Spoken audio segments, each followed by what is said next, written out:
Over $100 billion. That's how much Airbnb is worth today. In 2008, its founders were 30 grand in credit card debt, eating cereal for dinner because they couldn't afford groceries. Every serious investor in Silicon Valley had passed. One of them, as Chesky tells it, got up mid-pitch and walked out to get a smoothie. This is the story of the dumbest sounding decision in startup history, and why it's actually the smartest lesson on this channel so far. But to understand why two designers were hot gluing cereal boxes at midnight, you have to go back to the night the whole thing started.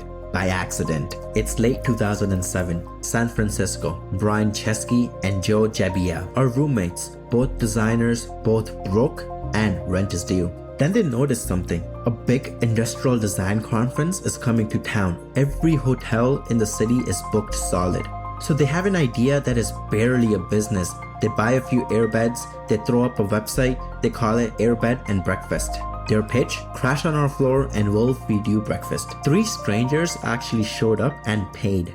It works, barely, but it plants a question neither of them can shake. What if we could do this anywhere? They pull in a third partner, an engineer, Nathan Bleharczyk, to actually build it. They relaunch in the summer of 2008, right before the Democratic National Convention, betting on a flood of visitors with nowhere to stay. Over 600 people book a stay. And then the buzz dies. Day to day, almost nobody's using it. So they do what every founder does when the product isn't taking off. They go looking for money. And that is where the real humiliation begins. Because the smart money doesn't just say no, it says something far worse. It's the middle of the 2008 financial crisis. The economy is on fire. And these guys are pitching strangers sleeping in strangers' homes. Investors hear it and recoil. Creepy. A safety nightmare. Nobody will do this.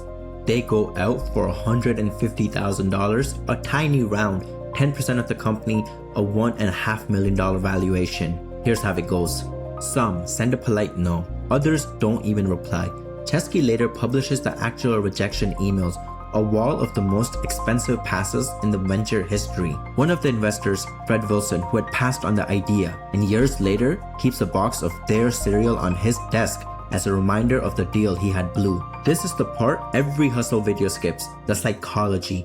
Being told you're insane on repeat by the people who are supposed to be smart. Most founders quit right here. It's the rational thing to do. Chesky and Gebbia didn't quit. Instead, they made a decision so absurd it should have ended their credibility forever.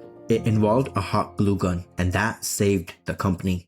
It's the summer of 2008, flat broke, no VC money coming in, so they decided to fund the company themselves by selling breakfast cereal. This isn't just a metaphor, they actually sold cereal. It's an election year. The country is obsessed with Obama versus McCain, and they're designers. So what do? They design it. They buy the cheapest cereal they can find. They print limited edition election themed boxes. Then they sit in their apartment and fold and hot glue every single box by hand like a school crafts project at $50 a pop. They pitch them as collector's items to journalists at the convention, and then a problem. The Obama O's sell out almost instantly, but the Captain McCain's in San Francisco, they barely move.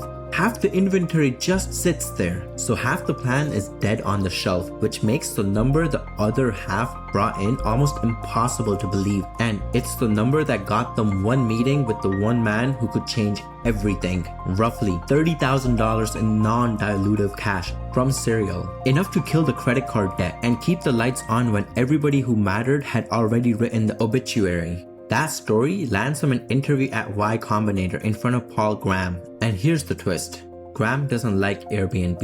He thinks the idea is weird. He's also about to pass. Then they hand him a box of Obama O's and explain the whole scheme. He asks, "You really sold these for $40 a box?" They say yes. And his answer becomes startup scripture. If you can get people to pay $40 for a $4 box of cereal, maybe you can get them to sleep on strangers' floors. He had a name for founders like this, non-visionaries, cockroaches, the ones you cannot kill. They get in. Y Combinator writes them a check for $20,000. But cereal money and a tiny check don't build a $100 billion company. What happened next is the part nobody puts on a motivational poster. The boring, borderline, shady engineering that actually made Airbnb explode. Getting into YC didn't fix the business. In early 2009, Airbnb had almost nothing, a few thousand listings, 10,000 users, and a revenue of just about $200 a week. So Paul Graham gives them the ugliest advice in tech. Do things that don't scale. Go and find users in person. The biggest market is New York, so they fly out and knock on doors, and they discover the real problem. It's not the idea, it's the pictures. The listing looks terrible. Dark, blurry, phone camera shots of unmade beds. Nobody wants to book a bad photo, so they do something no software company would. They rent a nice camera and photograph the apartments themselves. Bookings jump. That's the whole growth strategy. A camera. Then comes the move that's basically legendary. Nathan builds an unauthorized integration into Craigslist. So many Airbnb hosts can, with one click, also post their listing to Craigslist with a link straight back to Airbnb. Nathan reverse engineers Craigslist's own anti-bot defense to do it. The result? Tens of thousands of listings pushed to a massive audience at zero marketing cost before Craigslist patched the hole. And underneath it all is the model that makes Airbnb a machine. It owns no hotels, no real estate,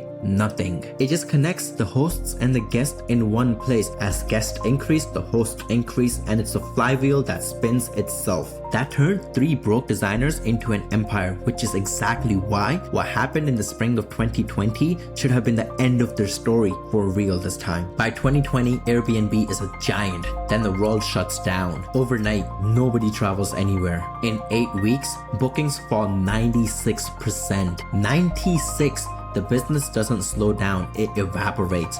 This is a bigger threat than the serial days ever were. So they cut hard, around 1,900 employees, a quarter of the company laid off. They raised $2 billion in emergency money at brutal interest. And they make a bet, pivot the product to long stays and local getaways, because if people can't fly, maybe they'll drive somewhere with a kitchen and Wi-Fi. It works! The pandemic actually accelerates the shift away from hotels, and in December 2020, that was near dead in April, goes public. It IPOs around $47 billion and more than doubles on day 1 to over $100 billion. Twice now, Airbnb started straight at zero and walked away, and both times the reason why comes down to the exact same thing, a thing that had almost nothing to do with cereal. Here's what everyone gets wrong. They think 30 grand in cereal money saved Airbnb. It didn't. 30 grand doesn't save a company. What the cereal actually did was send a signal no pitch deck ever could. These two will find a way to survive anything,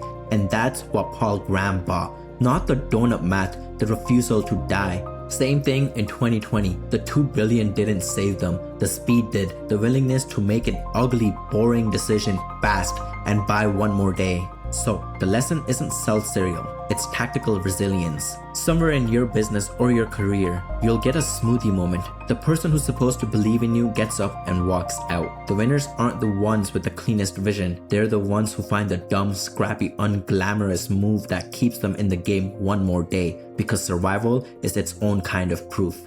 So tell me, what's the most insane thing you've ever done to keep something alive? Drop it below. The stories that never made the headlines are always the best ones.